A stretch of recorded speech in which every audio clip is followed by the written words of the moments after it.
The stars had always called to humanity. For thousands of years, people looked up at the night sky and wondered what secrets it held. Now, finally, they had found out. And the truth was not what anyone expected. Admiral Una stood on the bridge of the horizon's edge, humanity's first deep space carrier. She was a woman of 43 years, with dark hair tied back in a simple knot, and eyes that had seen too much war on Earth to be surprised by anything. Or so she thought. The ship floated in the empty darkness between stars. 3 light years from Earth.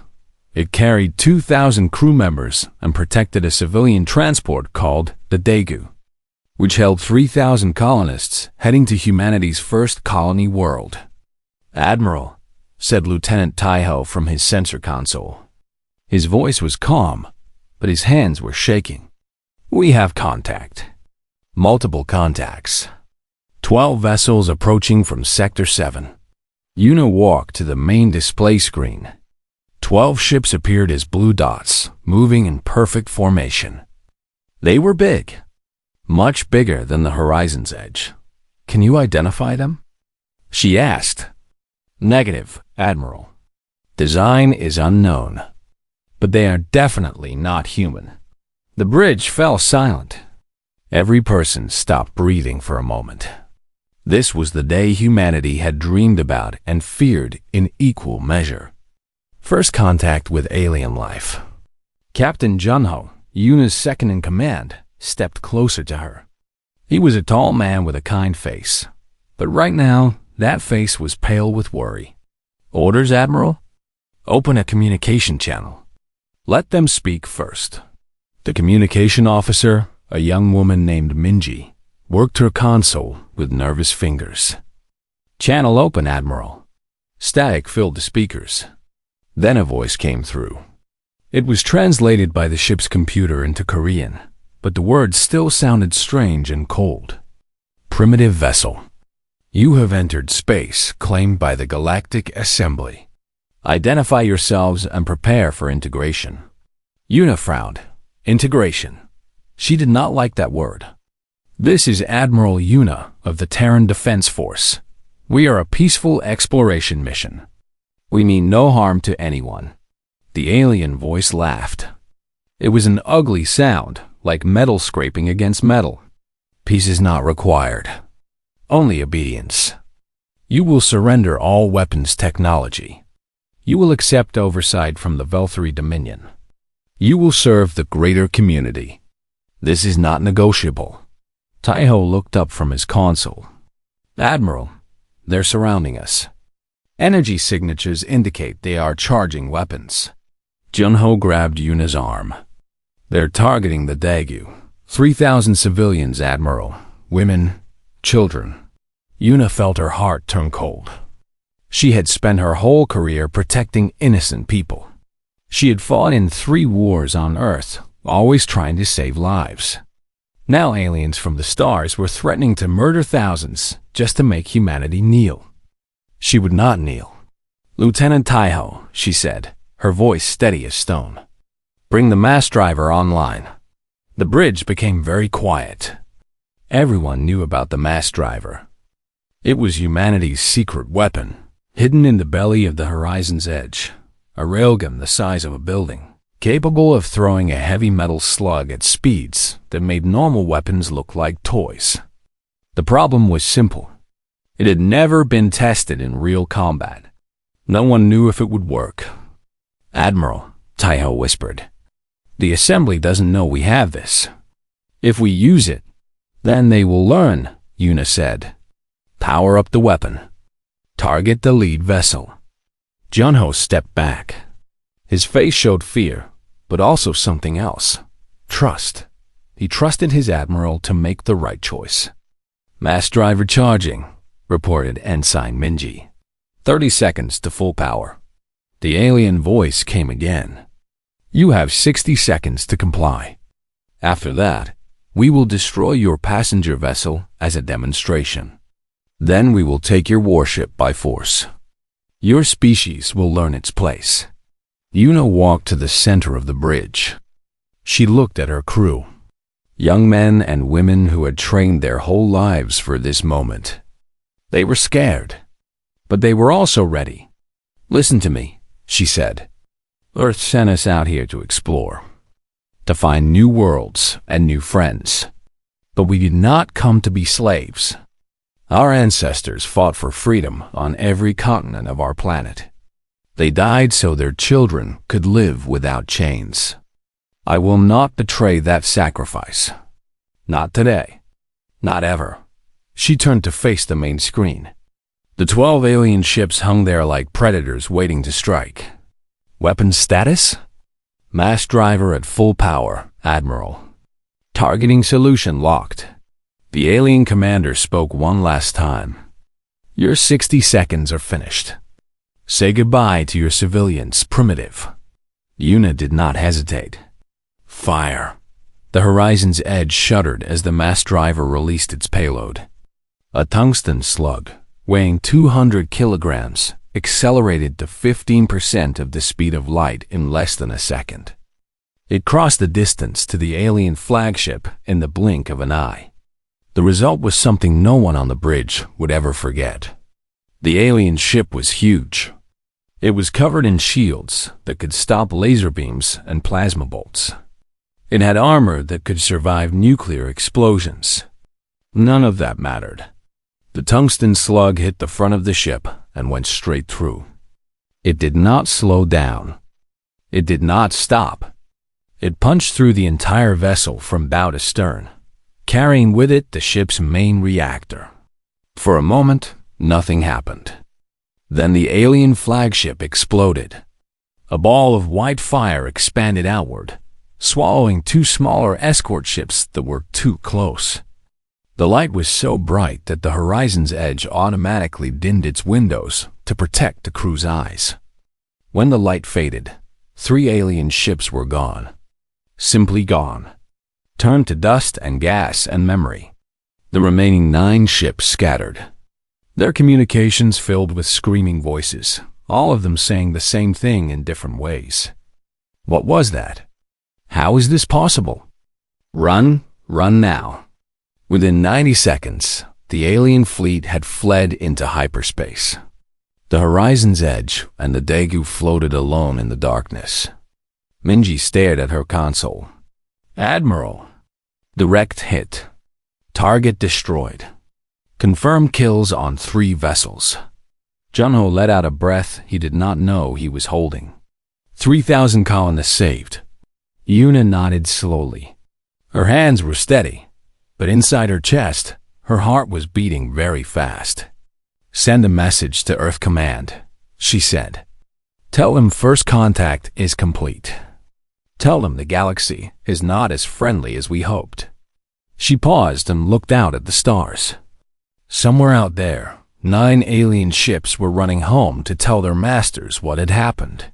Soon, the whole galaxy would know about humanity, about their strange, primitive weapons that could kill anything. "And tell them," Una added quietly, "we're going to need more ammunition." The stars stared back at her, cold and silent. The galaxy had just changed forever, and humanity was only getting started. Humans have mass drivers? The galaxy trembled from a single blast. Part 2, the Velthari Dominion had ruled their sector of the galaxy for 12,000 years. They were tall creatures that looked like insects, with hard shells covering their bodies and eyes that saw in colors humans could not imagine. They had conquered 47 species. They had never lost a single battle dot until now. High Commander Threll stood in the war chamber of the Velthari homeworld, watching the recording for the 100th time. The footage showed the Dominance Eternal, the greatest warship in the Dominion fleet, being destroyed by a single shot. One moment the ship was there. The next moment it was an expanding cloud of fire and metal. "Explain this," Threll said to his science advisors. His voice was like the sound of breaking glass. The lead scientist, an old Velthari named Crix, stepped forward. His legs clicked nervously on the stone floor. "The weapon appears to be a simple mass accelerator, High Commander. a railgun of primitive design. They used magnetic fields to throw a heavy object at extreme velocity. Primitive? Thrall grabbed Crix by the throat and lifted him off the ground. That primitive weapon destroyed our flagship. It killed 3,000 of our warriors. It made our shields look like paper. Crix struggled to speak. High Commander, our shields are designed to absorb energy. Lasers, plasma, particle beams. The human weapon uses pure kinetic force. Mass multiplied by velocity. At the speeds they achieved, the kinetic energy exceeded anything our shields could handle. Thrall dropped the scientist to the floor. Then upgrade our shields. We cannot. Crix coughed and rubbed his bruised throat. The physics are against us. To stop such a projectile, we would need shields that consume more power than our ships can produce. It would take decades to develop new technology. For the first time in his long life, Thrall felt something he had never experienced before. Fear. Across the galaxy, the news spread like fire in dry grass. Every species with access to communication networks heard the story. A new species called humans had destroyed a Veltari flagship with a single shot. The mighty Dominion had retreated in panic. In the crystal halls of the Galactic Assembly, representatives of 1,000 species gathered to discuss what this meant. The Assembly was the closest thing the galaxy had to a government. It was a place where different civilizations talked instead of fighting. Usually. Ambassador Phoenix of the Fanari Collective was the first to speak. The Fanari were small creatures with large eyes that glowed in the dark. They were known for being clever and careful. We have all seen the recording, Phoenix said. The humans have developed a weapon we abandoned millennia ago. We stopped using kinetic weapons because energy-based systems were more elegant, more civilized. We forgot that sometimes the simple solution is the most deadly. The Mhorian delegate, a large being with many tentacles, waved several arms in agitation. This is a crisis. If the humans can destroy a Veltari warship so easily, they can threaten anyone. They must be stopped before they grow stronger. Stopped how? Asked another delegate. Did you watch the same recording?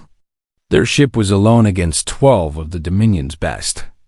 They won in seconds. What fleet would you send against them? Arguments broke out across the chamber. Some delegates called for immediate military action. Others called for diplomacy. A few quietly wondered if it would be better to make friends with the humans instead of enemies. On Earth, humanity was having its own discussions. The United Nations met in emergency session. Leaders from every country watched the same recording the aliens were watching, but with very different feelings. Counselor Dowan stood at the podium. He was an older man with gray hair and a calm voice that could quiet any room. 3 days ago, we made first contact with alien life, he said. Unfortunately, they were not the friendly visitors our movies promised us.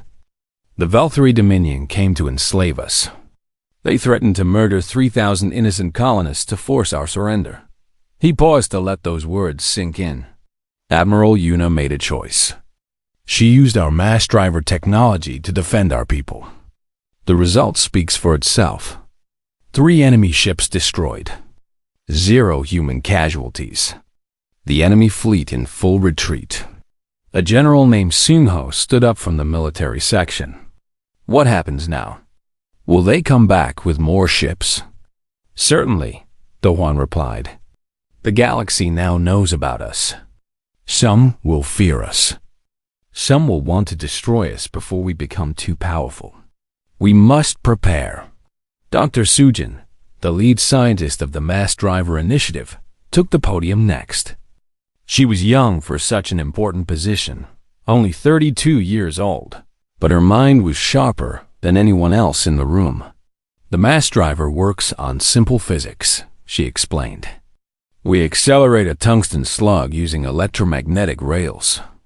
At 15% of light speed, even a small projectile carries enough kinetic energy to crack a planet's crust. The aliens have built their entire military around energy weapons and energy shields. They are not prepared for something so basic. How many mass drivers do we have? Asked another leader. Currently 1, but we can build more. I have submitted plans for a fleet of dedicated mass driver platforms. Given proper funding, we can have 50 operational within 1 year. The room exploded with questions and discussions. Money was promised. Factories were assigned. Humanity had never agreed on anything so quickly in its entire history. Fear and pride were powerful motivators. Back on the horizon's edge, Admiral Una sat alone in her quarters. The ship was returning to Earth as fast as its engines could carry it. In her hands, she held a photograph of her family. Her husband, Minsu, her daughter, Jisu, who was only 8 years old. She had almost never seen them again. If the mass driver had failed, if her aim had been wrong, if the aliens had fired first, a knock came at her door. Enter. Captain Junho stepped inside. His face looked tired but relieved. The crew wanted me to thank you, Admiral. You saved everyone. Una put the photograph down. I did my job. Nothing more. It was more than that. Junho sat down across from her. You made a choice that will change history. The galaxy knows about us now. They know we fight back. They also know where we live, Una said quietly. I gave them a reason to hate us. A reason to fear us. Fear makes people do terrible things. Better they fear us than see us as easy prey.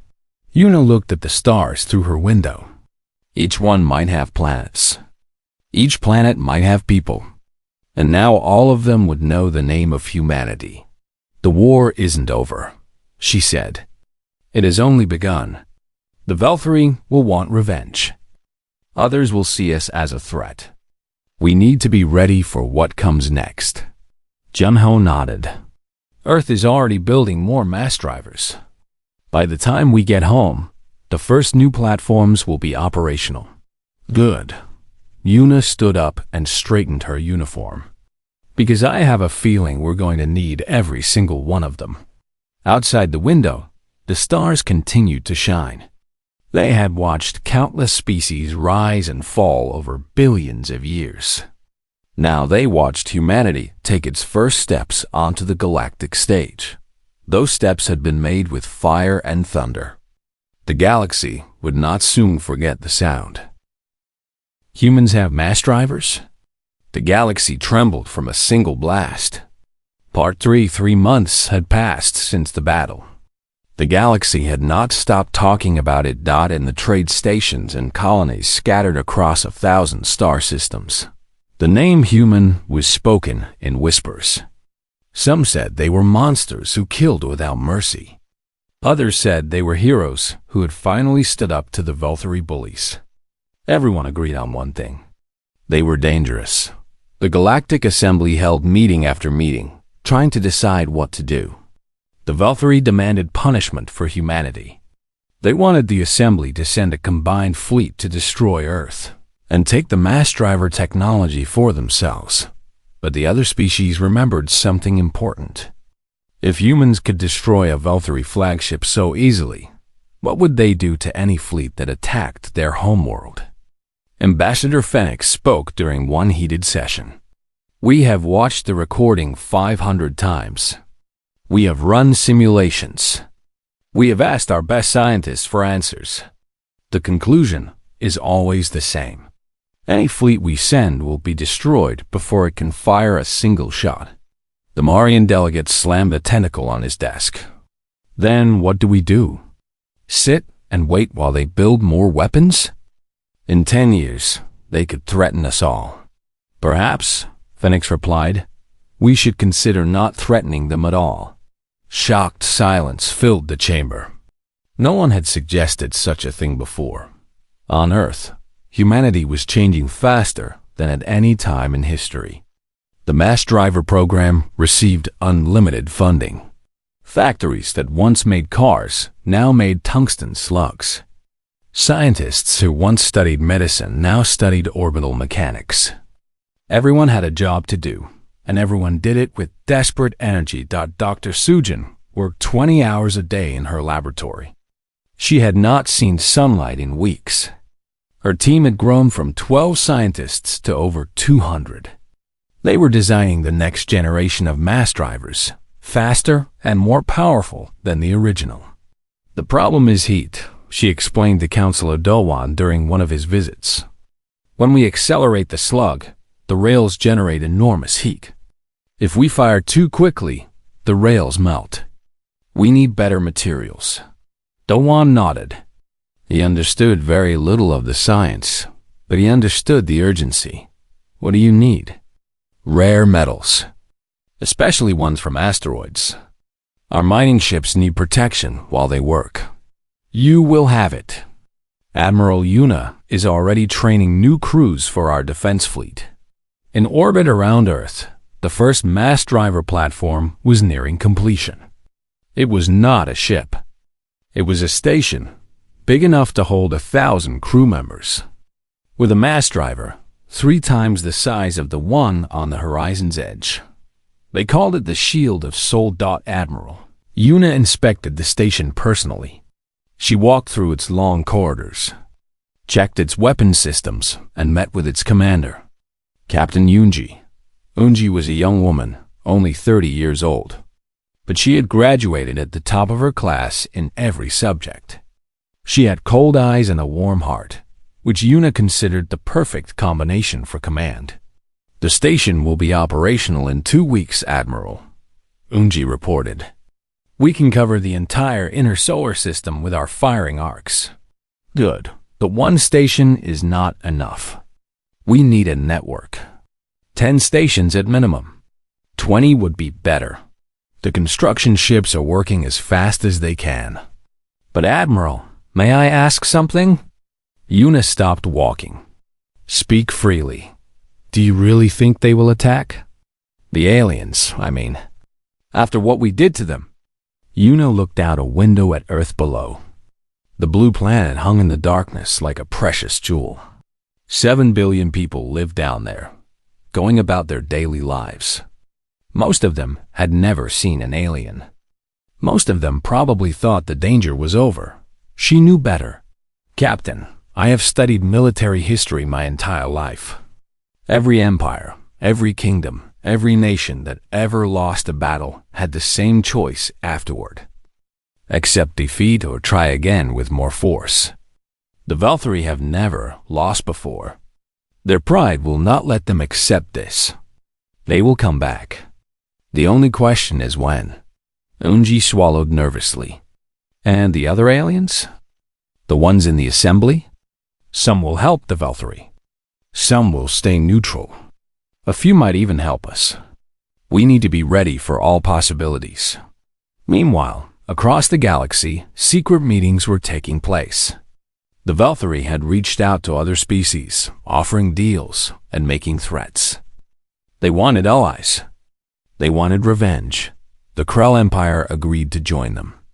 The Krell were reptilian creatures, cold in blood and cold in heart. They had no love for the Valkyrie, but they feared what humans might do if left unchecked. The Torvan Federation also joined. The Torvan were merchants who cared only about profit. They saw the destruction of human trade routes as a business opportunity. One by one, other species signed secret agreements. Within 3 months, a coalition of 12 civilizations had formed. They called themselves the Coalition of Aligned Species. Their goal was simple: destroy humanity before humanity destroyed them. The coalition assembled a fleet of 400 warships at the edge of known space. Battleships, cruisers, carriers, destroyers. It was the largest military force the galaxy had seen in 1,000 years. Admiral Frel of the Valkyrie took command. He stood on the bridge of his new flagship, the Vengeance Eternal, and watched his fleet gather. The humans think they are special, he said to his officers. They think one victory makes them invincible. They are wrong. We will teach them the price of defiance. We will burn their world and scatter their ashes across the void." His officers clicked their mandibles in approval. "When do we attack, High Commander?" asked one. Thrall turned to face Earth's distant star, invisible among the millions of other lights. "Soon. Let them finish building their defenses. Let them think they are safe. And then we will show them that no wall can stop us. No weapon can save them. They will learn what every other species learned. The Dominion does not forgive. The Dominion does not forget." On Earth, Dr. Sujin finally took a break from her work. She stood on the roof of her laboratory and looked up at the stars. Somewhere out there, enemies were gathering. She could feel it in her bones. "We need more time," she whispered to herself. "Please, give us more time." The stars did not answer. They never did. But Sujin knew that time was running out. The second battle was coming, and it would be much bigger than the first. She went back inside and returned to work. There was no time for rest. Not anymore. Maybe not ever again. Humanity's survival depended on what she and others like her could build in the months ahead. The galaxy had noticed them. Now the galaxy was coming to destroy them. They would be ready. They had to be. Humans have mass drivers? The galaxy trembled from a single blast. Part 4. The attack came at dawn on a Tuesday morning. 400 alien warships dropped out of hyperspace at the edge of the solar system. They appeared on human sensors like a swarm of angry bees, filling the screens with red warning lights. Admiral Yuna was on the Shield of Sol when the alarm sounded.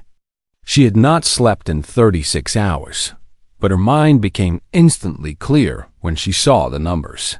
400 contacts, reported Captain Yunji. Mixed configurations. Velthari, Krell, Torvin, and 9 other species. They're forming attack formation. Yuna studied the tactical display. The enemy fleet was massive, the largest military force ever to threaten Earth. But she noticed something interesting. They had stopped moving. Why are they waiting? Lieutenant Hyunsu, a young man who served as her tactical advisor, checked his console. "They're probably assessing our defenses, Admiral. They know we have mass drivers now. They want to count them." Yuna smiled grimly. "Then let's give them something to count." She opened a channel to all human stations and ships. "This is Admiral Yuna. The enemy has arrived. All mass driver platforms, report status." One by one, the stations responded. The Shield of Sol, the Guardian of Bizan, the Protector of Inchin. 12 platforms in total, arranged in a defensive sphere around Earth. Each one carried a mass driver capable of destroying any ship in the galaxy. "All platforms operational, Admiral," Yunji confirmed. "Targeting solutions ready. Good. Now we wait." The Coalition fleet hung in the darkness for almost an hour. Admiral Thrall studied the human defenses from his flagship, trying to find weaknesses. He saw the orbital platforms. He saw the small fleet of human warships. He counted everything twice. 12 mass drivers, his tactical officer reported. They can fire approximately once every 10 minutes due to cooling requirements. If we overwhelm them with numbers, we can absorb the losses. Thrall considered this. He would lose ships, many ships, but he had 400, and the humans had only 12 platforms. The mathematics seemed clear. "All ships, advance," he ordered. "Attack formation, Delta. Target the mass driver platforms first." The Coalition fleet began to move. 400 warships accelerated toward Earth, their weapons charging, their shields at maximum power. On the Shield of Sol, Yuna watched them come. "Admiral," Hyunsu said nervously, "they're not stopping. They're really going to attack." "Of course they are. They think they can sacrifice enough ships to destroy our platforms. They're willing to accept losses. Can they?"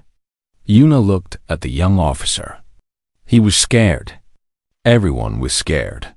400 ships against 12 platforms was not a fair fight. "No," she said simply. "They cannot." She turned to Captain Yunji. "Execute Protocol Omega." Yunji nodded and pressed a series of buttons. Across the solar system, hidden installations came to life. Mass drivers that had been buried in asteroids. Platforms hidden behind moons. Weapons that the enemy did not know existed. 60 more mass drivers appeared on the tactical display. The total now stood at 70-2. The Coalition fleet detected the new signatures and stopped advancing. Their communications exploded with panic chatter. "They have more weapons. Dozens more. Impossible. Our intelligence said 12. We've been tricked." Admiral Threll's mandibles clicked in fury. How? How did they hide so many? His science officer trembled with fear. "High Commander, they must have been building in secret, using asteroids and moons as cover. Our sensors could not detect them." Yuna opened a communication channel to the enemy fleet. Her face appeared on screens across 400 ships. "This is Admiral Yuna of the Terran Defense Force. You have entered human space with hostile intent. I am offering you one chance to withdraw. Take it." Thrall pushed aside his science officer and responded personally. His insectoid face filled with hatred. "We are 400 ships human. You cannot destroy us all." "You are correct," Yuna agreed.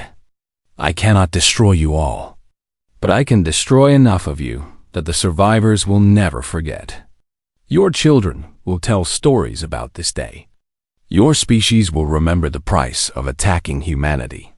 She leaned forward, her eyes hard as iron. "So ask yourself, Admiral, are you willing to pay that price? Are you willing to sacrifice half your fleet to hurt us? Because I promise you, we will hurt you too. We will hurt you badly." Silence. The two fleets faced each other across millions of kilometers of empty space. Thrall's officers looked at each other nervously. None of them wanted to be the first ship destroyed. None of them wanted to die in the cold darkness between stars. Finally, the Krell Admiral broke ranks. His species had never been loyal to the Coalition, only practical. He saw the numbers now. 72 mass drivers against 400 ships. Even if they won, the losses would cripple the Krell fleet for generations. "Krell forces withdrawing," he announced. "This battle is not worth the cost." 50 Krell ships turned and jumped to hyperspace. The Coalition fleet suddenly felt much smaller. The Torvan merchants followed moments later. They had come for profit, not death. 60 more ships vanished into the void. One by one, the other species made their own calculations. The Mahorian left. The Fenari left. Even some Velthari captains, seeing their allies abandon them, began to question their orders. Within 15 minutes, the Coalition fleet had shrunk from 400 ships to less than 100. Only the most loyal Velthari remained, and they looked very alone. Thrall stood on his bridge, watching his alliance collapse. His officers waited for orders, but he had none to give. The mathematics had changed. 100 ships against 72 mass drivers was not victory. It was suicide. "High Commander?" asked his tactical officer. "Your orders?" Thrall closed his eyes. He had never retreated in his life. He had never known the taste of failure. But he was not a fool. He knew when a battle was lost. "All ships," he said, his voice heavy with shame. "Retreat. Return to Dominion space." The remaining Velthari ships turned and fled. The Great Coalition fleet, which had been the largest military force in 1,000 years, dissolved like morning mist on the shield of Sol. The crew erupted in cheers. Officers hugged each other. Some cried with relief. Yuna did not celebrate. She stood at the main display, watching the last enemy ships disappear from sensors. "It's over, Admiral," Yunji said. tears running down her face. We won. We actually won. No, Yuna replied quietly. We did not win. We survived. There is a difference. She turned to face her crew. Their smiling faces slowly became serious again. They will be back. Maybe not the Coalition. Maybe not the Valkyrie. But someone will always want what we have. Someone will always fear what we might become. This is the price of power. She looked back at the stars. We have proven that humanity cannot be easily destroyed. But that is only the beginning. Now we must prove that humanity deserves to survive. We must become something more than just warriors. We must become builders, leaders, peacemakers. Yunsu stepped forward. How do we do that, Admiral? Yuna thought about her daughter on Earth. She thought about the 7 billion people who would wake up tomorrow without knowing how close they had come to extinction. We start by talking to them, she said. Not with weapons. With words. With offers of trade and friendship. We show them that we are not the monsters they fear. Will they listen? Yuna smiled for the first time in weeks. They will have to. We just showed them what happens when they don't. Humans have mass drivers? The galaxy trembled from a single blast. Part 5. 1 year after the Coalition retreat, humanity sent its first official ambassador to the Galactic Assembly. Her name was Ji Yang. She was small in size, only 5 feet tall, with a round face and gentle eyes. She wore simple clothes without any military medals or weapons. When she walked into the great crystal chamber of the assembly, she looked like the least dangerous person in the galaxy. That was intentional. Councillor. Dohan had chosen her specifically because she looked harmless. After a year of war and fear, humanity needed a different face. Not the stern warriors like Admiral Yuna, not the brilliant scientists like Dr. Sujin. They needed someone who reminded the galaxy that humans could be kind. The chamber fell, silent as Ji Yang walked to the central speaking platform. 1,000 alien eyes watched her, some with hatred, some with fear, a few with curiosity. She bowed politely in the human fashion. Then she began to speak.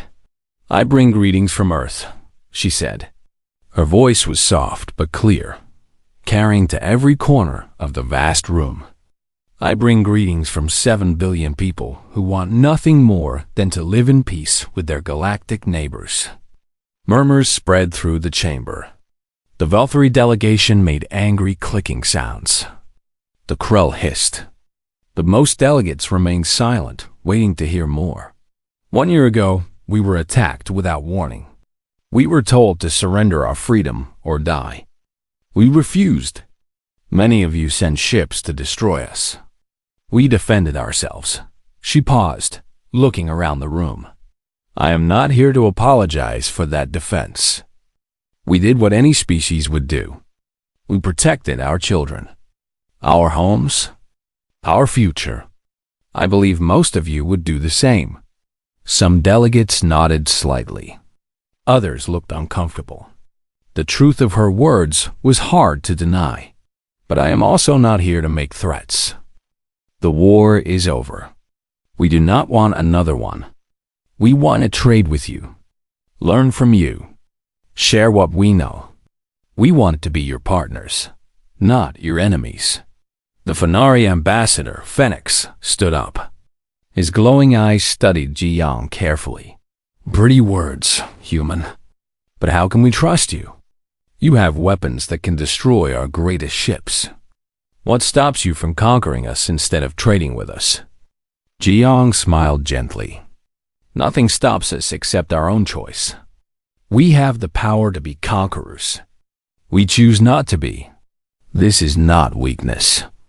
It is wisdom. She turned to address the whole chamber. Look at your own history.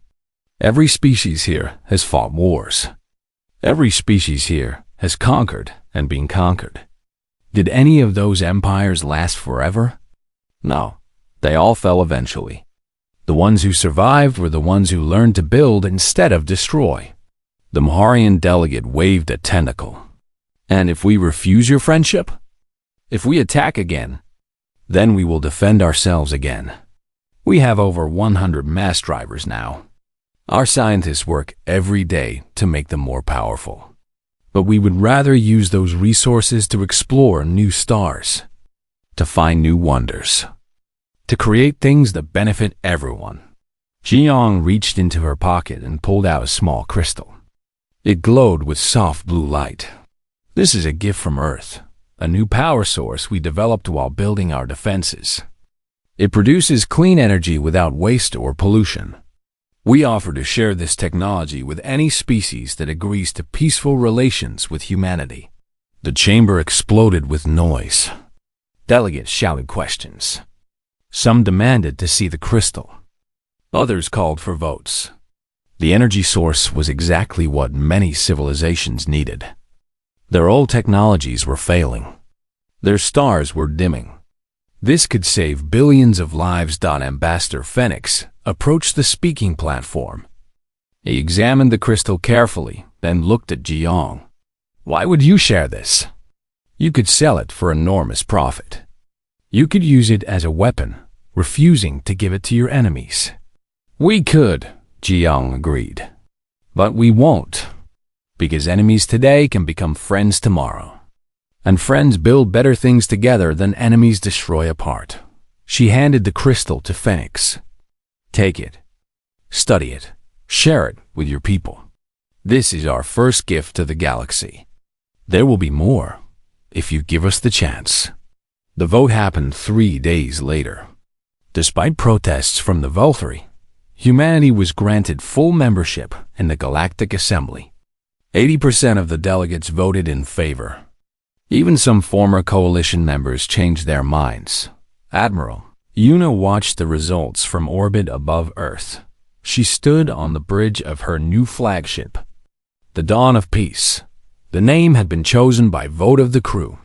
After so much war, they wanted to believe in something better.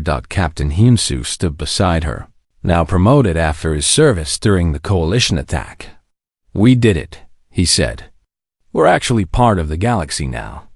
Yuna nodded slowly. Ambassador Jiang did most of the work. I just shot at things. Shooting was necessary. It got their attention. Yes, but attention is only the first step. Now comes the hard part.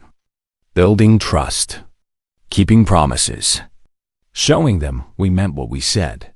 Dr. Sujin's voice came over the communication system. She was calling from her laboratory, where she was already working on the next breakthrough. Admiral, the Fenari have asked to visit our research facilities. They want to collaborate on new energy systems. Should I say yes? Yuna smiled. It was a strange feeling after so many months of tension. Yes, Doctor. Welcome them. Show them everything they want to see. The days of secrets are over. Below her, Earth turned slowly in the sunlight. 7 billion people went about their daily lives. Children went to school. Farmers tended their crops. Artists created beauty. None of them would ever forget how close they had come to destruction. But they had survived. And now, they had a chance to do something more. In the years that followed, humanity became known throughout the galaxy. Not as conquerors. Not as destroyers, but as builders and healers. Human doctors traveled to alien worlds to cure diseases. Human engineers helped construct new cities. Human teachers shared knowledge that had taken centuries to learn. The mass drivers remained in orbit, watching over Earth like silent guardians. They were never used again, but everyone knew they were there. Everyone remembered what had happened to those who threatened humanity. Ambassador Jiang retired after 20 years of service. By then, she was the most famous human in the galaxy. On her last day at the assembly, delegates from every species gathered to honor her. You changed everything, Phoenix told her. He was old now, his glowing eyes dimmed by age. When you walked into this chamber, we saw a small, harmless creature. We thought you were weak. We were wrong. Jiang laughed softly. I am weak. Most humans are. We are small and fragile compared to many of you.